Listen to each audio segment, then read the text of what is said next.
राधिका खेड़ा, यानी सब कुछ अब निर्भर करता है यूपी में होने वाले इन 10 सीटों पर उपचुनाव। है ना पूजा जी, काट की हांडी बार बार नहीं चलती।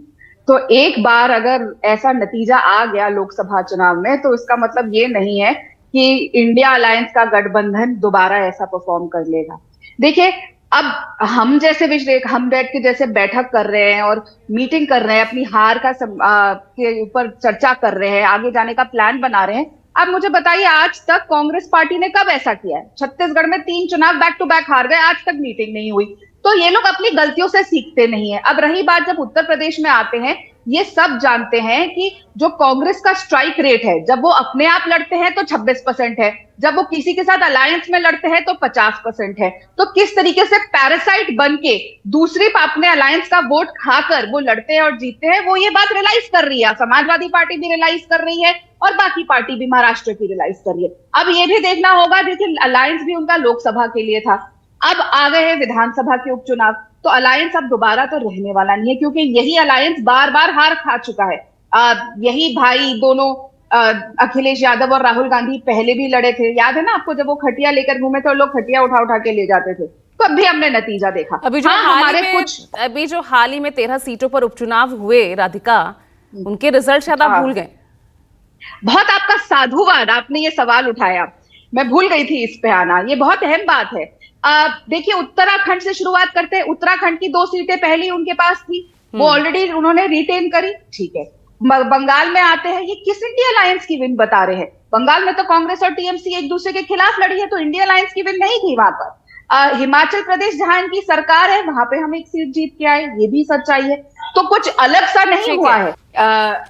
पूजा जी, बहुत ही हास्यास्पद स्थिति है कि वो लोग ज्ञान दे रहे हैं जिनका कोई अस्तित्व ही नहीं रह गया है उत्तर प्रदेश की राजनीति में, ना देश की राजनीति में।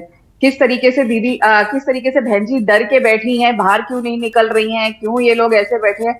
जिन्होंने एक बार उत्तर प्रदेश चलाया था, हाँ, भ्रष्टाचार अपरंपार किया था, इतने बड़े बड़े घोटाले किए थे, इतने बड़े बड़े इंडस्ट्रियलिस्ट के साथ मिलके घोटाले किए थे, वो सबने देखा था। लेकिन इतना भी नहीं था कि इस तरीके से डर के वो बैठ जाएंगी। इसका मतलब जब वो डर के बैठी हुई है, उनको भी पता है उन्होंने कितना भ्रष्टाचार किया है, तो वो लोग आज ज्ञान दे रहे हैं उस पार्टी को जिसका पैन इंडिया अस्तित्व है। भारतीय जनता पार्टी के अलावा कोई भी पार्टी आप मुझे बता दीजिए जिसका पैन इंडिया अस्तित्व है। आपको तो साधुवाद करना चाहिए बहन जी का।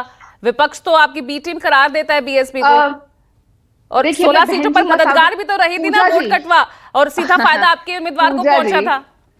पूजा जी, हमारा साधुवाद सिर्फ देश की जनता को है, क्योंकि वो लगातार तीसरी बार मोदी जी को चुन के आए हैं, उनके काम के ऊपर चुन के आए हैं, इसलिए पूरा के पूरा इंडिया अलायंस इकट्ठा हो गया, लेकिन अकेले भारतीय जनता पार्टी की सीट तक नहीं पहुंच पाया। ये सच्चाई है, और ये सच्चाई लेकिन यूपी में तो आपको हाफ कर दिया ना, 62 से सीधा 33 पर ला दिया। तो कुछ तो सीटें आएंगी, कुछ तो। पूजा जी, क्या उससे उनकी सरकार बन गई? या वो किसी भी स्थिति में सरकार बना सकते हैं? ठीक है, कुछ सीटें आ गई, उसका मतलब ये तो नहीं है कि वो, मैंने जैसा कहा, काट की हांडी बार बार नहीं चढ़ती। आपके पास बहुमत तो पार कर चुके होते ना बहुत आसानी से। एक फॉल्स नैरेटिव पूजा जी, एक फॉल्स नैरेटिव अगर आप चलाएंगे और कहेंगे कि हम संविधान बदलने जा रहे हैं, लेकिन असली में संविधान जिसने लगातार बदला वो कांग्रेस पार्टी थी। ठीक है, छोटा सा रिएक्शन प्रोफेसर सतीश प्रकाश देना चाह रहे हैं। सतीश प्रकाश जी बोलिए। झूठ चलेगा?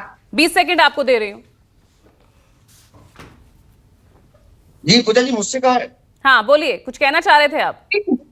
देखिए राधिका जी, हम आपका सम्मान करते हैं, लेकिन आप सुनिए ना, जैसे आरोप बहुजन समाज पार्टी के ऊपर लगा रहे हैं, सत्ता में आप है, परीक्षाओं में कोई उत्तर प्रदेश के अंदर कोई एक ऐसी परीक्षा बता दिए जिसका पेपर आउट ना हुआ हो। और पेपर आउट कैसे होता है? पैसे लेकर के होता है।